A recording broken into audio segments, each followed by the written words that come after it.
Hey, what's up, everybody? It's fucking Schnell. It is Tuesday morning, and this is coffee time with Schnell. It's supposed to rain all day here in Pennsylvania.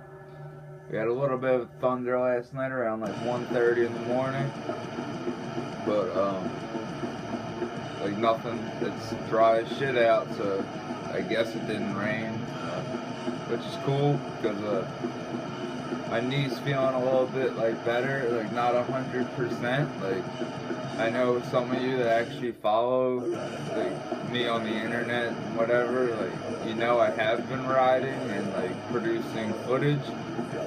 I shouldn't be riding at all. I'm in pain the entire time. I'm taking it completely easy, but I'm still like, getting shit done, and it's not good. Like if I can't afford like a knee surgery or something like that, like it would completely fuck me over right now. Knock on wood. We're listening to fucking some of this right now.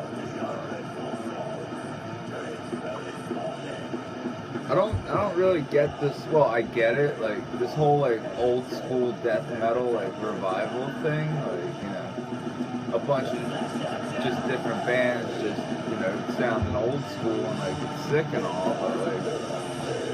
But when does it stop? And like I guess is like new school death metal now just like the overly technical like beyond creation fucking like later era death like worship. But don't get me wrong, like I love Horrendous. Like that's like human era death, like when it first started getting real like technical and shit, like, and I love that record and the songwriting is great.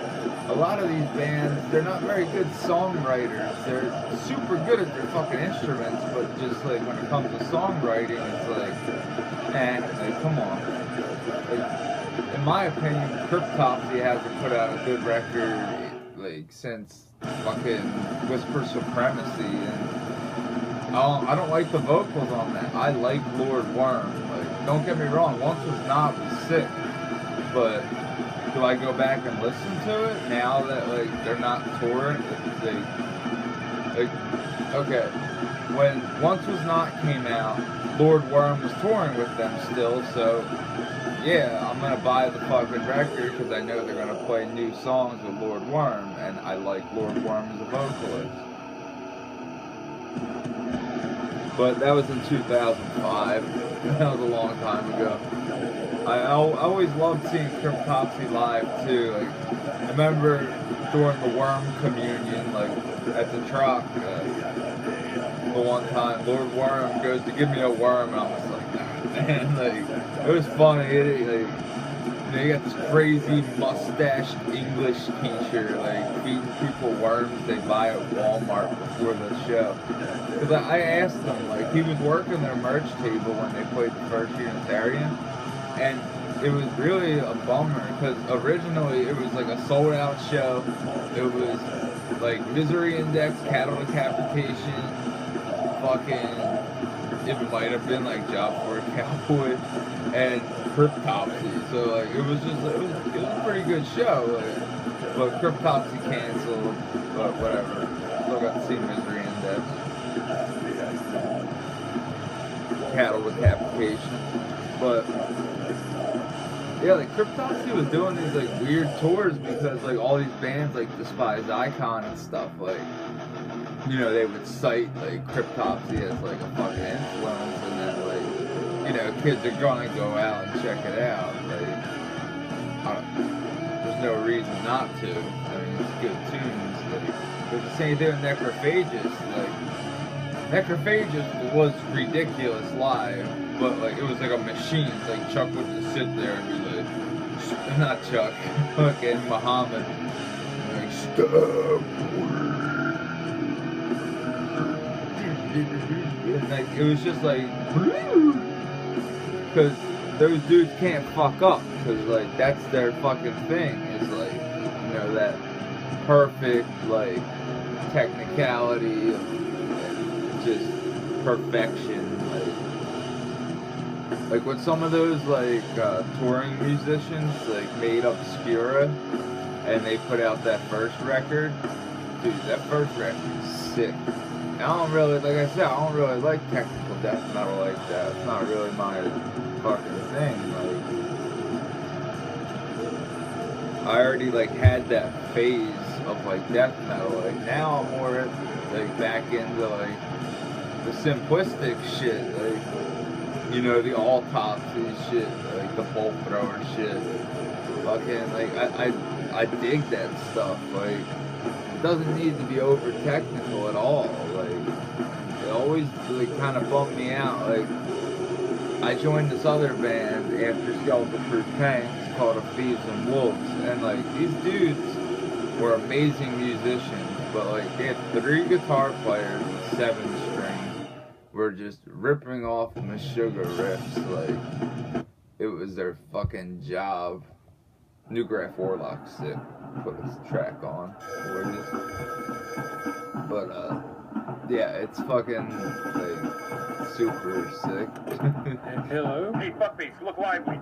And, like, Where are you? the songs were sick too, but, like, I just wasn't into it. Because, like, I knew it was, like, dude, I was like, yo, that's a straight up Meshuggah riff, aka In a Life When It's Lost, fucking a great artist riff. Like, there's no hiding behind it, like, and I didn't want to be a part of that, but I was like, we'd recorded one song called Mongolian Deathworm. If you can find it, listen to it. It's a good song. But, like, I wasn't feeling it, like, at all. Like, I felt like the band didn't have any chemistry. Like, the dudes were, like, fist fight at practice. Then we find out that our drummer was a straight up snitch for the police. So I quit. I wasn't dealing with that shit. Fucking, I hate fucking people like that. You're a fucking scumbag if you're gonna rat your fucking friends out to save your own ass. You're a piece of shit. You deserve to get fucking destroyed in the face by, like, somebody, I don't know. I can't do that stuff. I can't be getting in trouble like that. Fuck that noise, man. Like, I love this record. Like, I need to fucking, like, order this and the new fucking Ghostland. Like, especially because, like, the packaging for the vinyl, like, it's a 12-page newspaper, which is fucking amazing. Like, Graf Orlock always had interesting, like, vinyl. I remember at, like, I've only seen Graf Orlock twice. Once at Dude Fest in Indianapolis, and then, like, once in Philly. And their Philly show, there was, like, 15 people there, but it still was a fun fucking show.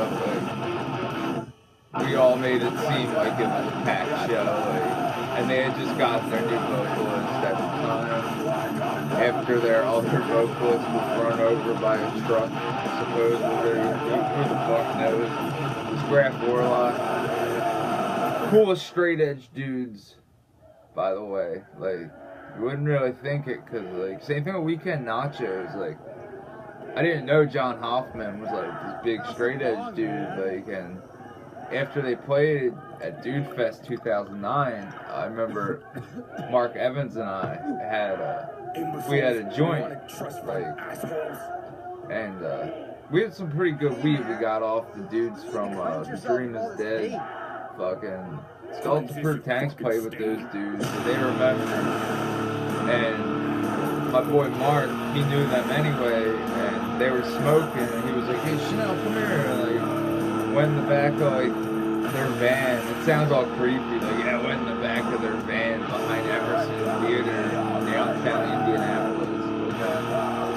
We got high, and, like, there was a fugitive on the run, so there was, like, mad cops, and we're sitting fucking hotbox in the van, and this cop just drives by going, like, 2 miles an hour, like, we all, like, ducked down and shit, like, oh, did you see us? It was pretty funny, but later that night, I offered John Hoffman, I was like, oh, like, I'll just sick set. Like, you want to smoke with me and Mark? And he's like, oh, dude, like, I'm straight edge. Like, sorry, like, thank you. I'm like, oh, dude, like, no problem. Like, and then I felt stupid because, like, I just, like, started thinking about, like, Weekend Nachos lyrics and, like, just, like, work, like, their ethic and stuff. And I was like, of course, he's straight edge. Like, I love fucking the Bleed EP. Fuck, it's so sick. It's one of my favorite, like, Weekend Nachos. Like, just 2 tracks of just viciousness. Like, it's some of their most pissed off shit. Like, and I don't know how the fuck we made it to the 10-minute mark already, but I guess I'm getting better at these things, but I didn't really get into what I wanted to really talk about because it's kind of serious topic. But anyway, I hope you guys like really watch these things, like them. I know I'm not giving you like real good tips on coffee right now or like what I'm even drinking right now, because what I'm drinking right now is bullshit. Because I'm all out of my fucking gourmet stuff. I should go out and buy some more, but like, I don't know what I want to get. Like, I don't like leaving my bike at the supermarket either, and I don't have my bike locked. So, fuck that. But all last week and up until yesterday, I was drinking this fucking really sick, like, the logo looks like a McCafe, like the McDonald's brand, which is very good. I don't care what anybody fucking says. I know it's a corporate evil company, but that's some good fucking coffee, and you all know it, so don't fucking say it. Like, oh, you're a sellout, whatever. I'm too punk rock to get McDonald's coffee. Yeah. It's fucking good, man. Especially like when it's $1 for any size, that's the shit. But the logo looks like that, and it was this like Paris vanilla blend. Like, it was fucking amazing. Like, I think it was like $10 for like a bag. Like, and I forget how many ounces are normally in a coffee bag. Sorry. But yeah, next time and stuff especially, here's what I really can, like, you know, like, recommend. It's Metropolis Cafe, I think is the name of the company. But just check out Metropolis Coffee out of Chicago. Just look them up online, and dude, they have this Moroccan/African blend that it's what Empire uses for their coffee, EmpireBMX.com. Go there. If you order their coffee, it's about $20 for a bag. Yo, it's the best coffee I've ever had, and I'm not just saying that because, yeah, I have an Empire tattoo. I fucking support the shit out of Empire. I owe them money, sadly, but I will get that shit to you guys, I promise. This shit's been rough. But this is Schnell. Peace. Pussy. I'll talk to you guys later. Hopefully ride bikes.